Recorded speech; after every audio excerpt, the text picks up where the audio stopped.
So I don't know how the view is for you, but what's the guy's name, Barb? Snowball. Okay, he's supposed to be over my shoulder. Okay, just kind of looking over my shoulder today. So I don't know how it's showing up on the video or anything else, but that's what Snowball's supposed to be doing. So, hey, you know what? I don't know what about our country and how divided we are. Have you noticed how we're always looking for something to unite us? A couple of years ago, it was the COVID pandemic. And we were asked as a nation to pray for all of the healthcare workers who were having to deal with this disease that at the time science really didn't understand. And this year, who could have imagined that an incident on Monday Night Football would be something that has taken the focus off of politics and united people through prayer? I'm guessing by now you are at least aware of Damar Hamlin's situation. He's the safety for the Buffalo Bills and what happened to him in the first quarter of Monday night's football game. It was kind of scary because he suffered a full cardiac arrest after making a tackle and getting hit in the chest. But thanks to the immediate response of the medical staff there on the team as well as in the stadium in Cincinnati, it's looking good for Damar. He has, I think, a really good chance of recovery. It seems to me that God is answering prayers, whether or not he's getting the credit for it or not. To see the players on the field with tears running down their cheeks and openly praying for their teammates, consoling one another like I've never seen football players do before. I don't know what kind of impact that had on you if you've seen any of that, but man, it really touched me. And then to have an ESPN, let me say that again, an ESPN commentator in the middle of his show this week stop and pronounce a prayer for Damar Hamlin. And hundreds, thousands of other athletes tweet and text prayers in the name of Jesus Christ. I think it just shows that we're looking for something to unite us. I think it also shows that God does things or allows things to happen that we would never have imagined. There's a lot of information. I tried to do some background on Hamlin this week, especially his personal spiritual life, and there just isn't a whole lot out there. He seems to be a follower of Jesus, and he's talked about how important his faith has been to him in the past, and if that's the case, can you only imagine how important his faith is going to be moving forward and the power of this man's story? One of the aspects of his life that I find really encouraging is his complete dedication to his family. His mom, his dad, his little brother that you see with him in this picture. Both mom and dad were only 16 years old when Damar was born. And dad had some legal troubles that he had to work through, and it seems as though now he's back on track and he's getting his life together and he's with the family. I would go out on a limb and say that this family has received more attention in the last 6 days than any other family in America, including the Kardashians. Thank God. But this morning, what I want to do is I want to shift our focus away from his family and put it on two families that we read about very early in Matthew's gospel. If you got your Bible with you this morning or you're using a digital device, go ahead and turn to Matthew chapter 2 because we're going to be looking at most of that chapter today. And I want to introduce these families to you by just looking at the first part of Matthew chapter 2, verse 1, okay? We're introduced to them very quickly because Matthew says this. Now after Jesus was born in Bethlehem of Judea, in the days of Herod the king. There it is. We have two families that I want us to look at this morning. I want us to look at Jesus' family, and I want us to look at King Herod's family. And yeah, they had something in common, and we're going to look at that in just a moment. But you know what? You'll have a hard time finding two families who were more different than these two families. One family did everything they possibly could to stay in power. And as a result of that, they became some of the most dysfunctional families, I think, on the face of the earth. While the other families simply followed God's leading. And as a result of that, they experienced far more power in their life than that other family could ever imagine. Two very different approaches to survival and life. And just maybe, if you're still with me at the end, there's a lesson that we can apply to our lives as well. So let's begin by talking about the thing they had in common. Can we do that? What they had in common is they were both Jewish.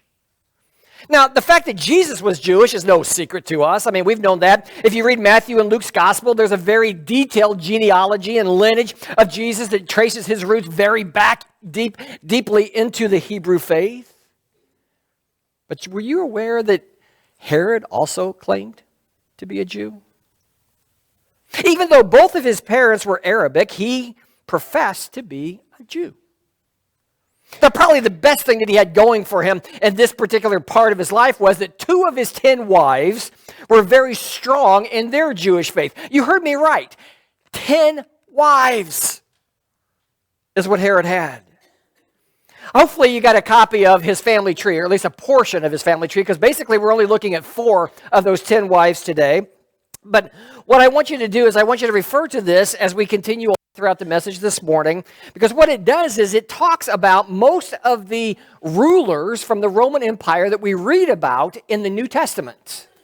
A lot of people that we read about that ruled over Judea and Galilee and all those places were relatives of Herod the Great. Let's look at the first part of Herod's family tree, and I want to point out some things that we'll see in Matthew's gospel later, how they then tried to stay in power even though these things were taking place in their life. Here's the first thing that I found interesting. If you look at the wives who are in the green on this particular diagram, you'll notice that the 2 with Hebrew ancestry both had the same name, Mariamne. And I'm not kidding. In history, there's Mariamne 1 and there's Mariamne 2. They're the 2 on the left side. Mariamne 1, as you can see, was the granddaughter of John Hyrcanus, who was one of the last Jewish kings that were a part of the Hasmonean dynasty. Meaning this, if you know your Jewish history, there was a group of kings before the Romans came in and took over that were called the Hasmonean dynasty. Hyrcanus, John Hyrcanus, was one of those. And Mariamne 1 was his granddaughter. So from Mariamne could come this legitimate Jewish ruler who could have kept this royal bloodline intact for the Jewish people. Mariamne 2, on the other hand, was the daughter of one of the high priests who was named Simon. Now, probably knowing what we know about Herod, he simply married her so that it could give some political advantage to him when it comes to his dealings with the Jewish community. Herod is described as being politically savvy, and he would do just about anything he could to stay in the good graces of those who could help him ascend to or remain in power. Here's something that I found interesting is that in the conflict between Mark Antony and Octavian, he was on Mark Antony's side. He fully supported Antony. And he said, you know what, I'm your guy. I'm behind you 100%. And then when Antony loses to Octavian, who then becomes who? Caesar Augustus. What does Herod do? He goes to Octavian or Augustus and he says, hey, I'll be as loyal to you as I was to Mark Antony. And believe it or not, Caesar believed him. And therefore, he granted him the ruler of being king over the Roman kingdom that contained places like Judea and Galilee and other places in that part of the world. Herod was all about remaining in power. And he would do whatever necessary to make that happen. For instance, long before Jesus was born, Herod put to death his first wife, Mariamne I, because there were other family members who made false accusations against her about being and her infidelity towards her husband, so he killed her. He just killed her. That was when Aristobulus, their son, was only 3 years old. Now keep in mind, Aristobulus, okay, their son, their firstborn son, would have been the most legitimate king for the Jews living in this part of the world. His great-grandfather was John Hyrcanus, a king of Israel. Aristobulus was to be the king. But Herod didn't like the idea of there being any other king of the Jews besides himself. So when Aristobulus was 24 years, he was called back from Rome by his dad. And Herod the Great killed his own son, Aristobulus, as well as his brother Alexander, on the charges that they had committed treason against their dad.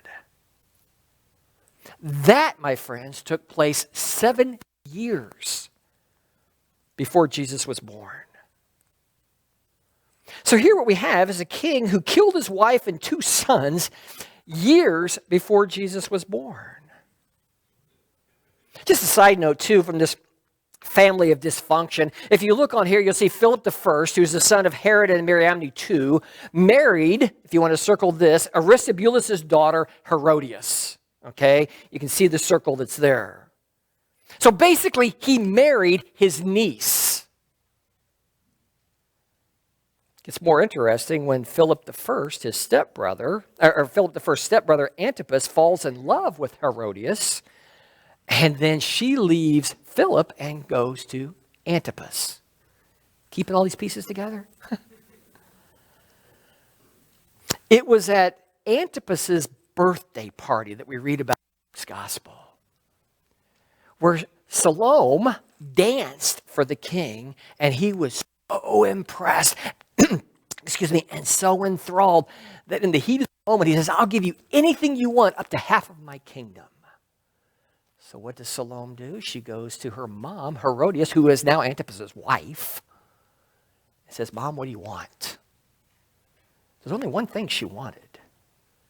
You see, John the Baptist had been saying very vocally that it was wrong for Herodias to be with Antipas because she truly was his brother's wife.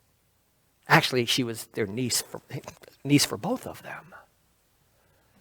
So as we know in the story, Antipas gave her her wish. And Luke talks about Antipas saying, I am the one who beheaded John the Baptist. I share that with you just to illustrate the lengths that this family would go to remain in control and to remain in power. You look down at Mariamne the first grandkids, you'll see the names Agrippa, Bernice, and Drusilla. Those should sound familiar because they're the ones that had interaction with the Apostle Paul in Acts chapter 24 and verse 25, and it doesn't appear that they were all that bad. But for the most part, Herod's family was driven by fear and would do anything they could to stay in power. Which brings us back to Matthew chapter 2, where we shift our focus now to Jesus' family, and we see how different these two families were and how their paths almost crossed. Okay, look with me at Matthew chapter 2, beginning in verse 1 again. It says this, Now after Jesus was born in Bethlehem of Judea in the days of Herod the king, behold, wise men from the east came to Jerusalem, saying, Where is he who has been born, oh, here's the phrase, King of the Jews? For we saw his star when it rose and have come to worship him. When Herod the king heard this, he was troubled, and all of Jerusalem with him. Now, hopefully with the background that I just gave you about this man, you'll understand what it was about Jesus' birth that was so troubling to him. He'd already killed his own sons, who could have been the legitimate kings of the Jews. So hearing this news that there was another king of the Jews, I think shows just how little he really knew about the Jewish faith and the Messiah and how paranoid he really was. After learning where Jesus was born through the prophecy that was shared with him by his counselors and the wise men, we see his plan to stay in power. Okay, so let's jump down to verse 7. Here's his plan. Then Herod summoned the wise men secretly and ascertained from them what time the star had appeared. And he sent them to Bethlehem, saying, "Go and search diligently for the child. And when you have found him, bring me word, that I too may come and worship him." Anybody who knew Herod knew that he was lying. No question about that. All he wanted to do was to know his whereabouts or to get close enough to Jesus so that he could eliminate the threat. But as we focus on Jesus' family, what I want us to notice is that God protected his son even by using wise men. Look at verse 12. After being warned in a dream not to return to Herod, the wise men departed to their own country by another way. You see, even those associated with Jesus' family obeyed God, and basically they tricked Herod, which we know that didn't sit well with him, because in verse 16 it says this: when he saw that he had been tricked by the wise men, he became furious.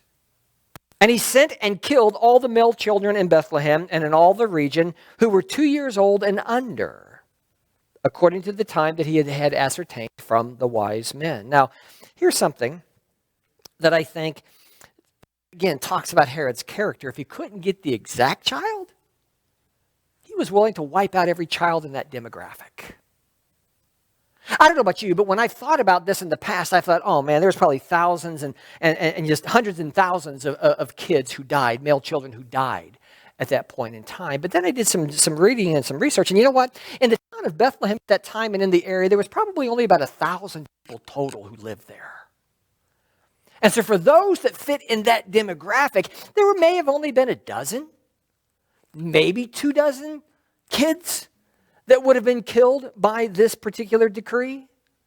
And one of the persons that I read said, you know what, had he killed thousands of people, that would have caused a lot of uproar in the Roman Empire.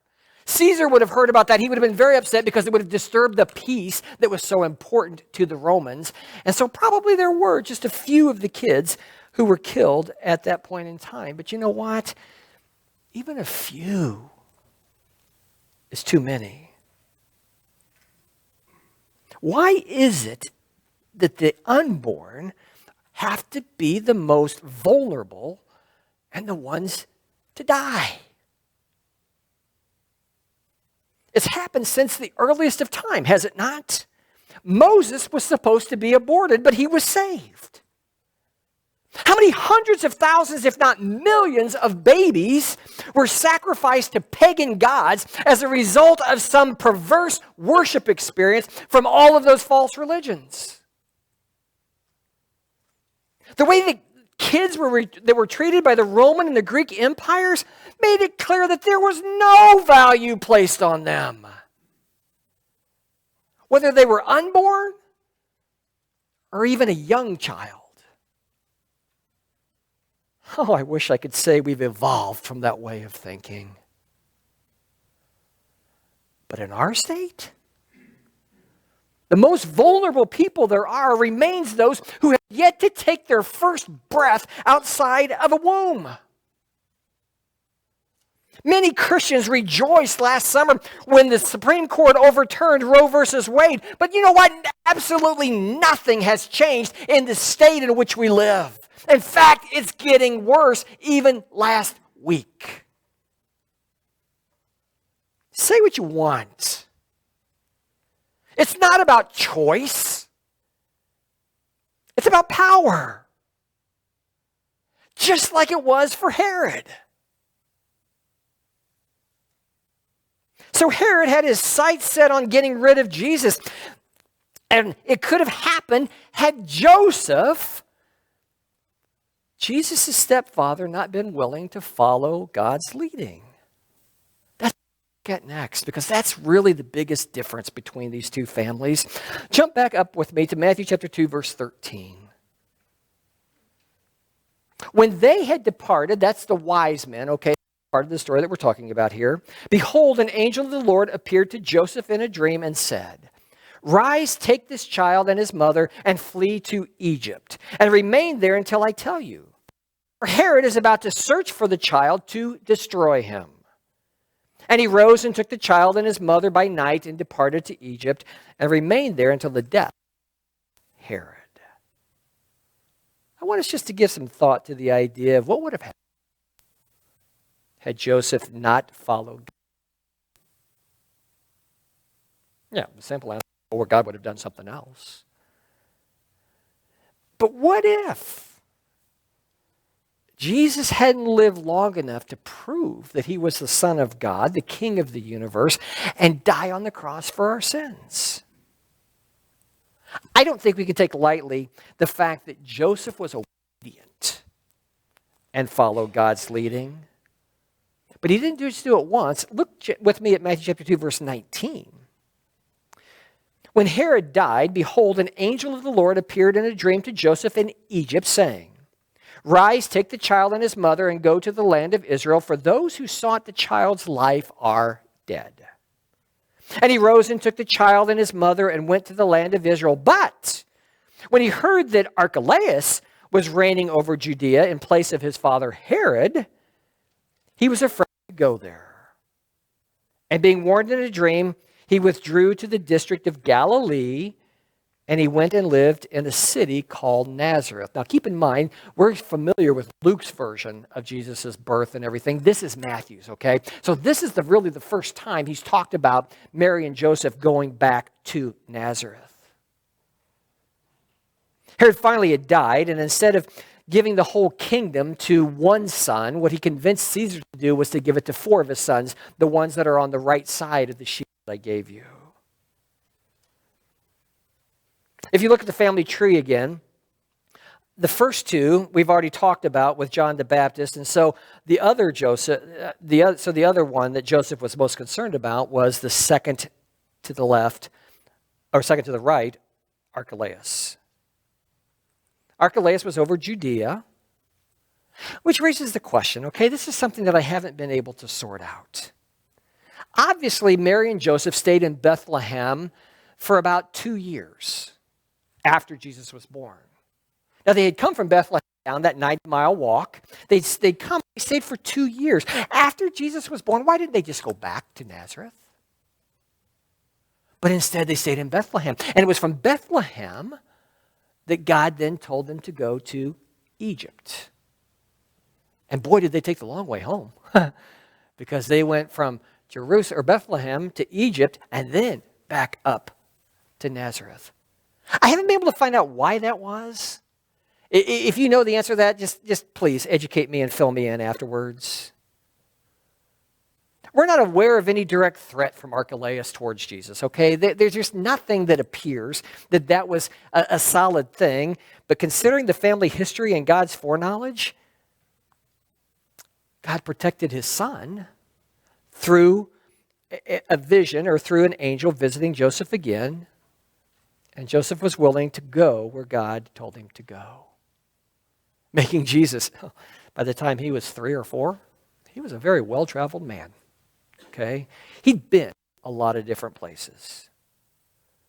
You know, as we read Matthew's gospel, we have to remember Matthew's goal was to present the story of Jesus to Jews and to connect the dots that Jesus truly was the long-awaited Messiah and the one that they had been looking for. So what he does is he connects all of this to Old Testament prophecy.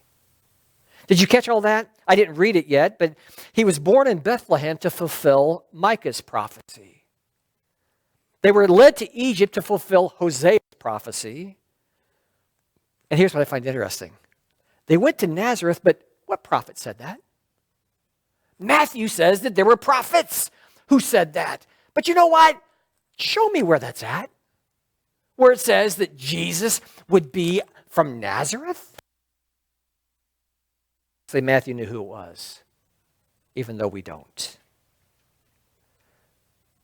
Herod's focus in life was to remain in power. Joseph's focus was to follow God's leading so that his adopted son could grow up to exercise his power over sin in the world.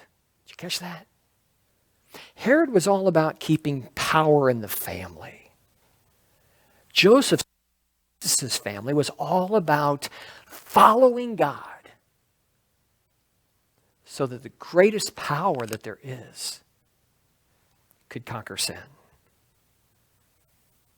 Hey, have you seen the commercials on TV and some other media called He Gets Us? Has anybody seen those?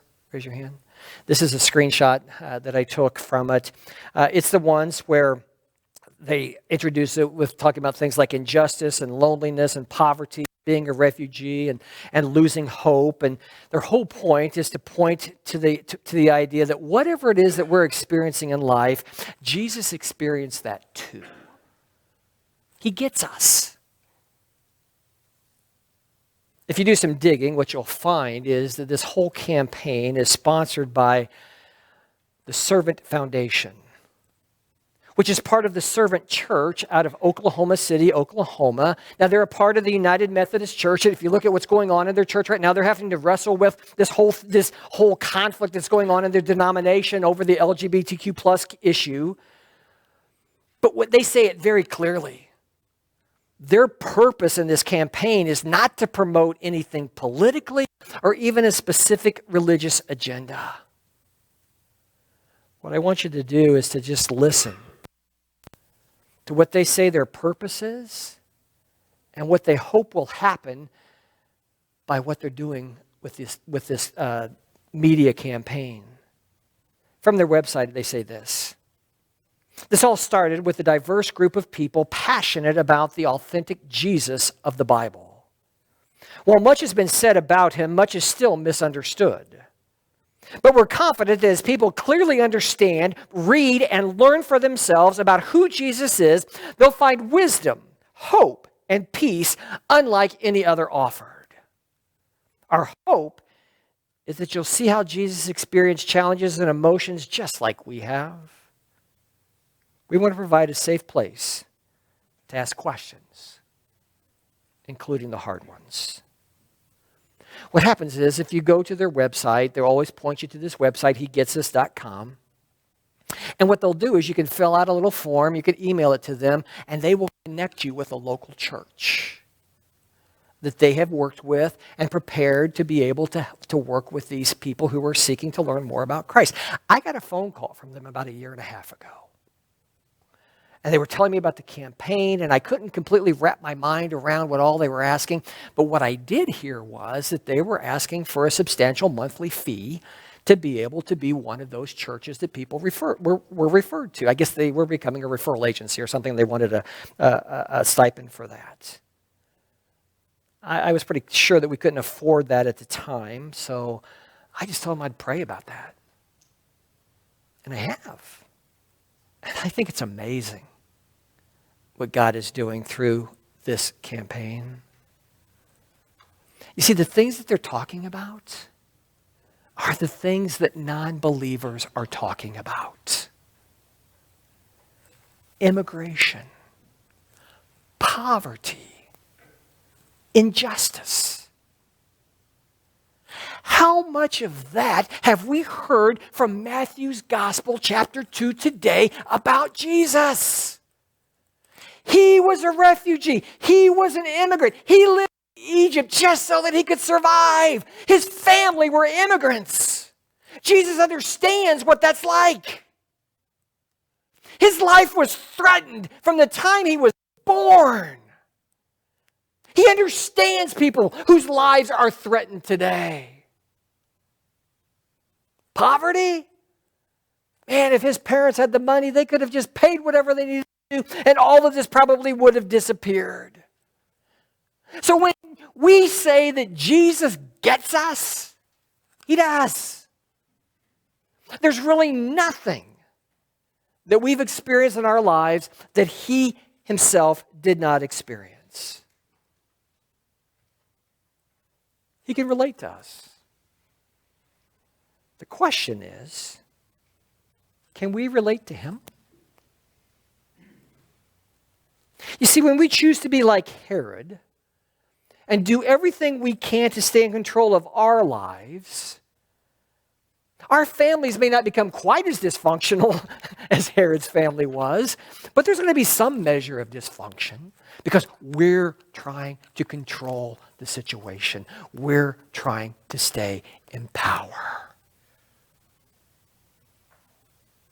But what if we were more like Jesus' earthly father who chose to obey and chose to follow God's leading? Meaning that he took his family places that they never would have gone, but God told them to go, and they went. I don't know about you, but I am so glad that Joseph was obedient to God's leading. Because where would we be today had Jesus not become the man who took our sins to the cross and provides total forgiveness for us today? Who will we relate to from this tale of two families? Thank God he's willing to lead us today, just like he did Joseph and Mary and Jesus. My hope is simply that we let him.